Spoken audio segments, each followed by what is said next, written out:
En un pueblo olvidado por el tiempo, existía una estación de tren cerrada desde hacía más de 40 años.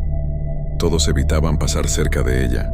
Los rieles estaban cubiertos de maleza, el techo oxidado amenazaba con caer, y el andén se mantenía en silencio absoluto, excepto por las noches, porque cada madrugada, a la 1:13 exactamente, los habitantes escuchaban el sonido de un tren acercándose, el rechinar de las ruedas sobre los rieles, el silbido metálico del motor y el viento empujado por algo enorme que nunca debía estar allí.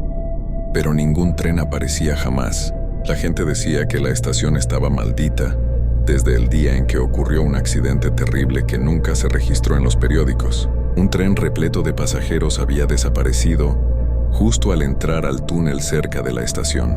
Nunca se encontraron restos, cuerpos ni parte alguna del vagón. Simplemente dejó de existir. Desde entonces, a la misma hora en la madrugada, el sonido del tren fantasma regresaba, como si estuviera condenado a repetir eternamente su último viaje. Un joven llamado Mateo, obsesionado con lo paranormal, decidió investigar. Llevó una cámara, un micrófono y una linterna. Se escondió entre las sombras del andén esperando escuchar el supuesto tren espectral. A la 1:13, el suelo comenzó a vibrar. Las hojas secas se movieron solas. El sonido del tren era tan real que Mateo sintió que debía apartarse para no ser arrollado. Pero no había nada frente a él, solo el aire vacío. De pronto una ráfaga de viento helado lo empujó hacia atrás, y entonces lo vio.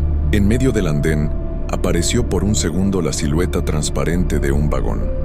Sus ventanas estaban rotas, y en su interior se distinguían figuras inmóviles, como pasajeros atrapados en otra dimensión. Sus rostros eran pálidos, borrosos, sin ojos, solo sombras que parecían observarlo, congeladas en el tiempo. El vagón parpadeó varias veces, como si su existencia dependiera de una luz que se apagaba lentamente, hasta desvanecerse por completo. Mateo, temblando, decidió volver al lugar la noche siguiente. Esta vez caminó hacia el túnel donde el tren desapareció años atrás. El aire ahí dentro era denso, casi sólido, como si respirara. Mientras avanzaba, la linterna comenzó a fallar. 1, 2, 3 destellos y luego oscuridad total.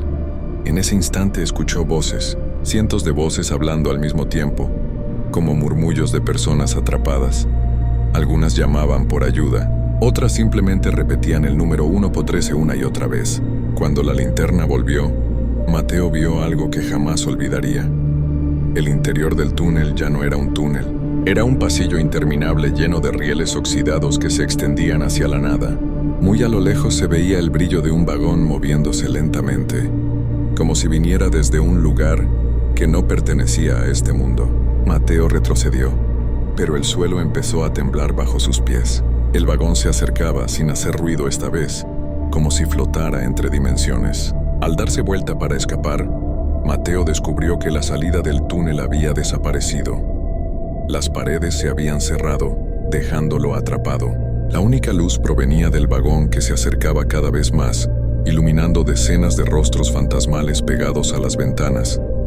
Todos lo miraban a él, como si lo hubieran estado esperando desde hace años. La cámara cayó al suelo justo cuando el vagón llegó hasta donde estaba él. En la grabación solo se escucha un silbido profundo, y luego silencio.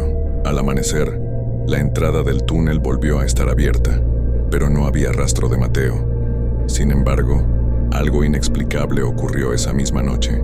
A la 1:13, por primera vez en 40 años, el tren fantasma sí apareció, y en una de sus ventanas, entre los rostros pálidos, había uno nuevo. Un rostro humano aún reconocible. Era Mateo, y parecía estar gritando.